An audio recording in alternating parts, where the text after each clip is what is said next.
हरे कृष्णा. सर्व भक्तांचं स्वागत आहे आजच्या भागवत कथेमध्ये. आज श्रवण करूया महात्मा जनांचा अपराधाचा काय परिणाम होतो. सतीने अत्यंत दुःखी होऊन आत्मदहन केले. त्यानंतर काय झाले. मैत्रेय ऋषी म्हणाले, प्रजापती दक्षाने शिवजींची पत्नी सती हिचा अपमान केल्यामुळे ती आता मृत झालेली आहे आणि ऋभुदेवांनी शिवजींचे पार्षद सैन्यही पिटाळून लावलेले आहे. हे भगवान शिवजींनी नारद मुनींकडून ऐकताच ते अतिशय क्रोधित झाले. अशा प्रकारे भगवान शंकरांनी अतिशय क्रुद्ध होऊन आपले दात ओठ चावले. अत्यंत दुःखी आणि क्रोधी झाल्यामुळे आणि लगेच आपल्या मस्तकातून विजेप्रमाणे अथवा अग्नीप्रमाणे जळणारी एक जटा उपटली. एखाद्या वेड्याप्रमाणे हसत हसत ते एकदम उभे राहिले आणि त्यांनी ती जटा भूमीवर आपटली. आकाशा इतका उंच आणि 3 सूर्यांच्या एकत्रित तेजा इतका तेजस्वी असा एक भयंकर दानव त्यामुळे निर्माण झाला. त्याचे दात अतिशय भयंकर होते आणि त्याच्या मस्तकावरील केस धगधगत्या अग्नीप्रमाणे होते. विविध प्रकारच्या शस्त्रांनी युक्त असे सहस्रो हजारो हात त्याला होते आणि त्याने मानवी कवट्यांची माळ परिधान केलेली होती. तेव्हा त्या महाकाय दानवाने हात जोडून शिवजींसमोर विचारले, हे स्वामी, मी काय करू? मी आपला सेवक आहे. तेव्हा भूतनाथ म्हणून ओळखल्या जाणाऱ्या भगवान शिवजींनी त्याला सरळ आज्ञा दिली, तू माझ्या शरीरापासून जन्मलेला असल्या कारणाने माझ्या सर्व पार्षदांचा तू प्रमुख आहेस. म्हणून यज्ञमंडपातील दक्ष आणि त्याच्या संपूर्ण सैन्याचा संहार करून टाक, कारण त्याने फार मोठा अपराध केलेला आहे. त्याचा परिणाम अर्थात त्याच्या यज्ञाचा विध्वंस झाला पाहिजे, कारण तो कोणत्याही देवतेला, शिवजींना आणि भगवंतांना प्रसन्न करू शकत नाही.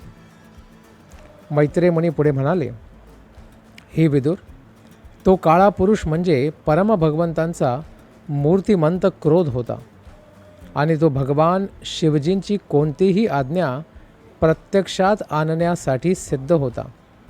अशा प्रकारे आपल्या विरुद्ध येणाऱ्या कोणत्याही शक्तीशी सामना करण्यासाठी स्वतःला समर्थ मानून त्याने भगवान शिवजींना प्रदक्षिणा घातली.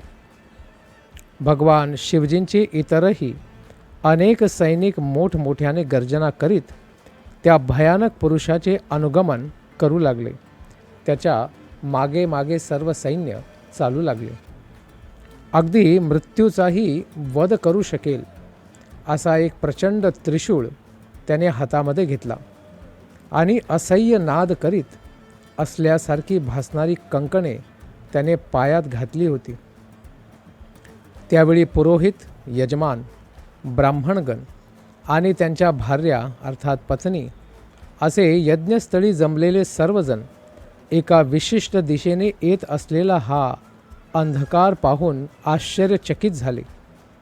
हे धुळीने निर्माण झालेले वादळ आहे हे नंतर त्यांना समजले आणि ते सर्वजण याच्या परिणामामध्ये अत्यंत चिंतातूर झाले.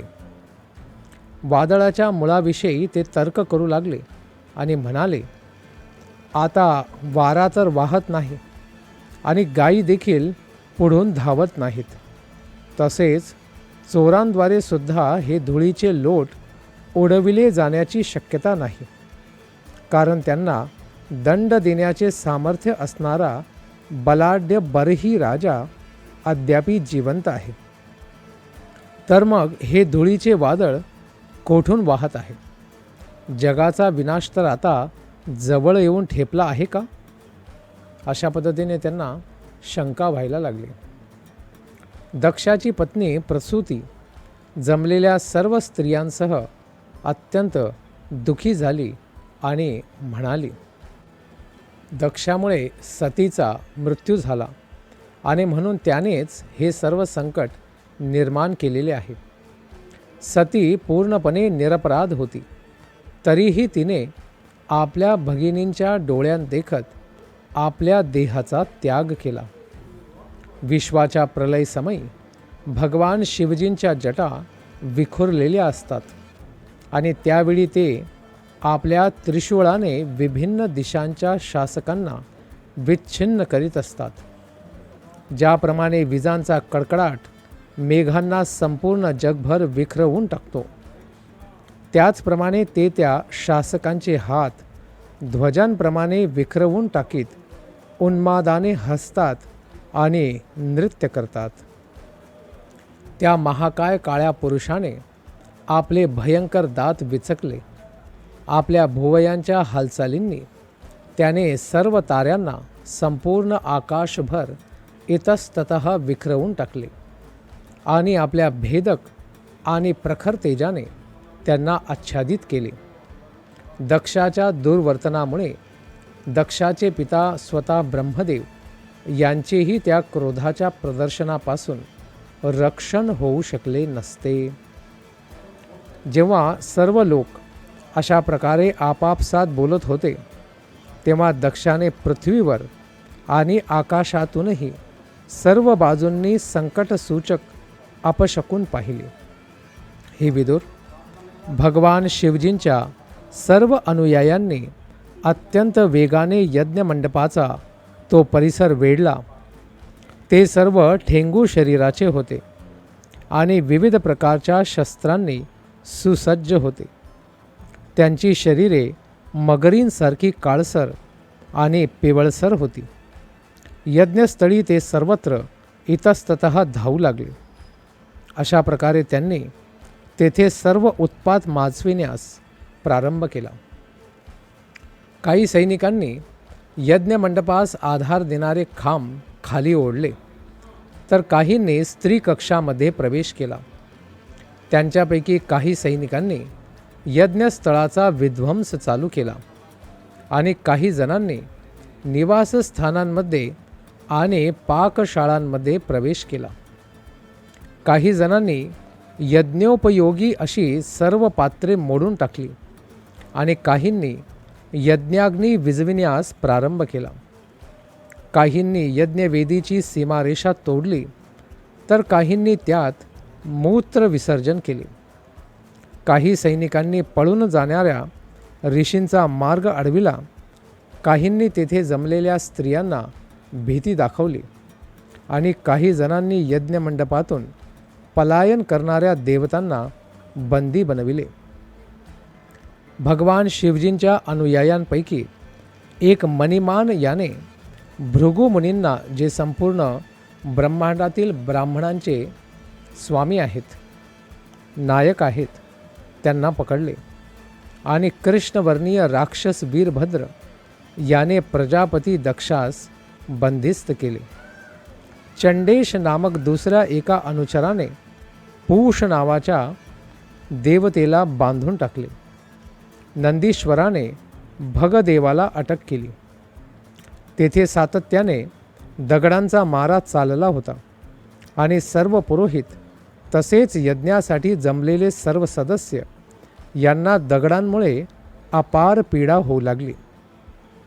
ते सर्व आपल्या जीवाच्या भीतीने विभिन्न दिशांना पळून गेले. भृगुमुनी हातात स्त्रुवा घेऊन यज्ञामध्ये आहुती अर्पण करीत होते, तेव्हा वीरभद्राने त्यांच्या मिशा उपटून टाकल्या. भृगुमुनी जेव्हा भगवान शंकरांना शाप देत होते, तेव्हा भगदेव आपल्या भुवया उडवित होता. अशा त्या भगदेवाला वीरभद्राने तत्काळ पकडले आणि अत्यंत क्रोधाने त्याला भूमीवरती पाडून त्वेषाने त्याचे डोळे त्याने बाहेर काढले. अनिरुद्धाच्या विवाहप्रसंगी द्यूत क्रीडा केली जात असताना कलिंगाचा दाता अर्थात राजा दंतवक्र याने श्रीमान बलदेवांनी ज्याप्रमाणे दात पाडले होते, त्याचप्रमाणे वीरभद्राने दक्ष आणि पूषा या दोघांचेही दात पाडले. दक्षाने भगवान शिवजींना शाप देताना दात दाखविले होते आणि पूषानेही त्यावेळी सहानुभूतीपूर्वक हसून आपले दात प्रदर्शित केले होते. त्यानंतर राक्षसी देहाचा वीरभद्र दक्षाच्या उरावर बसला आणि त्याने धारधार शस्त्राने त्याचे मस्तक धडावेगळे करण्याचा प्रयत्न केला. पण आपल्या प्रयत्नामध्ये तो अयशस्वी झाला. त्याने मंत्रांनी तसेच शस्त्रांनी सुद्धा दक्षाचे मस्तक कापण्याचा प्रयत्न केला, पण दक्षाच्या मस्तकाच्या त्वचेचा पृष्ठभाग सुद्धा कापणे त्याला कठीण जात होते. अशा प्रकारे वीरभद्र अत्यंत गोंधळून गेला. त्यानंतर वीरभद्राने ज्या साधनाद्वारे यज्ञामध्ये पशूंचा वध करण्यात येणार होता ते लाकडी साधन यज्ञस्थळी पाहिले.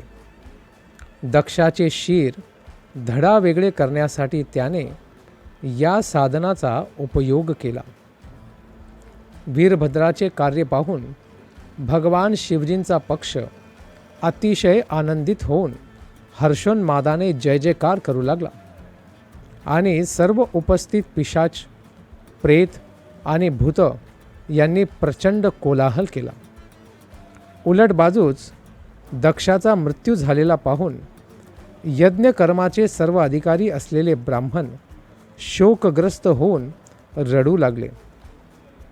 वीरभद्राने नंतर ते दक्ष मस्तक हाती घेतले आणि आहुती म्हणून ते यज्ञाग्नीच्या दक्षिण भागात अत्यंत क्रोधाने फेकून दिले.